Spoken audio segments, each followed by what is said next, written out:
नमस्कार मंडळी, रुपालीस रेसिपीमध्ये स्वागत आहे. आज मी तुम्हाला विशेष म्हणजे कोथिंबीर वडी साध्या आणि सोप्या पद्धतीने कशी करायची ते करून दाखवणार आहे. तर मी त्याआधी कोथिंबीर ताजाच आहे, हा शेतातून आणलेला. तर याला मी स्वच्छ धुवून घेतलेला आहे, निवडून घेतलेला आहे आणि छान असा धुवून घेतलेला सुद्धा आहे आणि चाळणीमध्ये मी त्याला निथळून घेतलेला आहे. तर याला मी बारीक काटून घेणार आहे. बघा, मी पूर्ण कोथिंबीर छान असा चिरून घेतलेला आहे आणि मी 1 वाटी पोहे घेतलेले आहे, जे आपण पोहे खाण्यासाठी करतो ते पोहे घेतलेले आहेत. आणि मी गॅसवरती सुद्धा कढई ठेवलेली आहेत. तर त्यामध्ये मी 1 वाटी पोहे भाजून घेणार आहे. बघा, मी त्यांना छान असे मस्त खरपूस भाजून घेणार आहे मध्यम आचेवरती. पोहे छान भाजून झालेले आहे, तर मी एका प्लेटमध्ये काढून घे. बघा, मी एका प्लेटमध्ये पोहे काढून घेतलेले आहेत आणि मी मिक्सरमध्ये पावडर तयार करून घेणार आहे. मी पोहे मिक्सरमध्ये बारीक करून घेतलेले आहेत. मी 1 वाटी बेसन पीठ घेतलेलं आहेत आणि 1 वाटी जे पोहे मी मिक्सरमध्ये बारीक केलेले आहेत ते सुद्धा यामध्ये ॲड करून घेणार आहेत. आणि मी हिरव्या मिरचीचा ठेचासुद्धा केलेला आहे. तर यामध्ये अद्रक, लसूण आणि मिरची चवीनुसार घ्यायची. त्यानुसार थोडं मीठ स्वादानुसार आणि हिंग घातल्यामुळे कोथिंबीर वडी छान लागते खाण्यासाठी.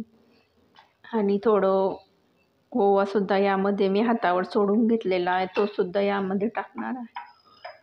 आणि हळदसुद्धा टाकायची.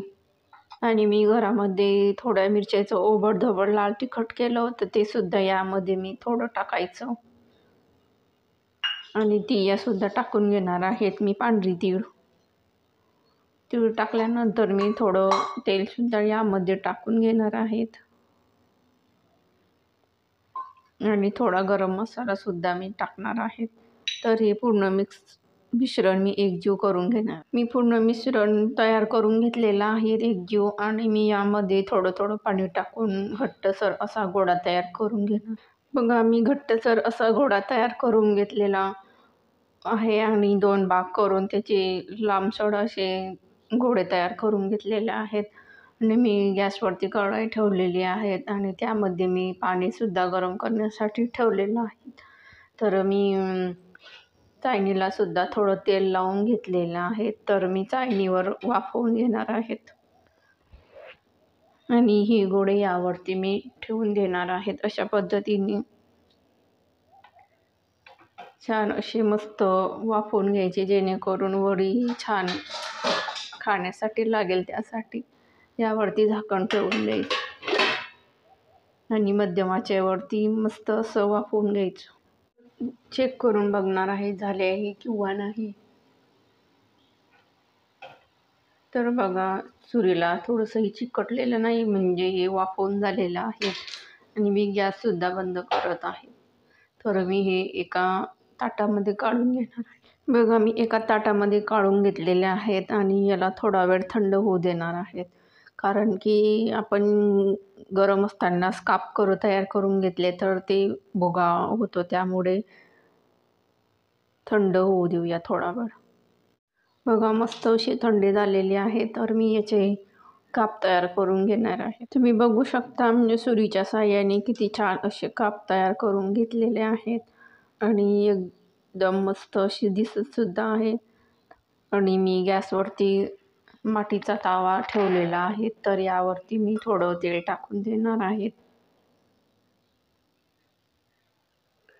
तेला तापवून घेणार आहे. बघा, तेल छान असं तापलेलं आहे. तर यावरती मी एक वडी ठेवून घेणार आहे आणि छान अशी मस्त तेलामध्ये मी थोडं डीप फ्राय करून घेणार आहे. बघा, मी त्यांना पलटून घेणार आहे, जेणेकरून दोघी साईडनं छान असं डीप फ्राय होईल त्यासाठी. तर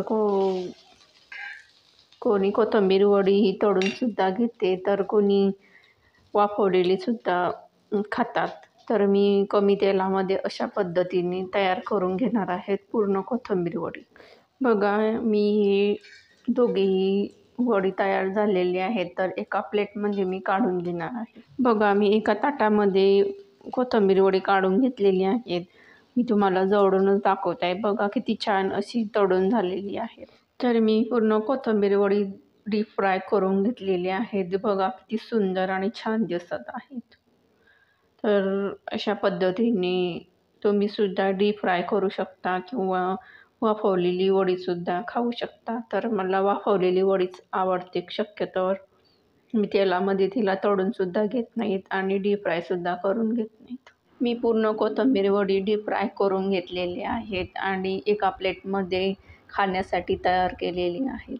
तर कोथिंबीर वडी जर तुम्हाला आवडली असेल, स्वादिष्ट आणि चविष्ट अशी ही कोथिंबीर वडी तयार झालेली आहेत. तर आवडली असेल तर रुपालीस रेसिपीला लाईक करा, शेअर करा, सबस्क्राईब करा आणि पुन्हा भेटू नवीन नवीन रेसिपीसह रुपालीस रेसिपीमध्ये. तोपर्यंत थँक्यू.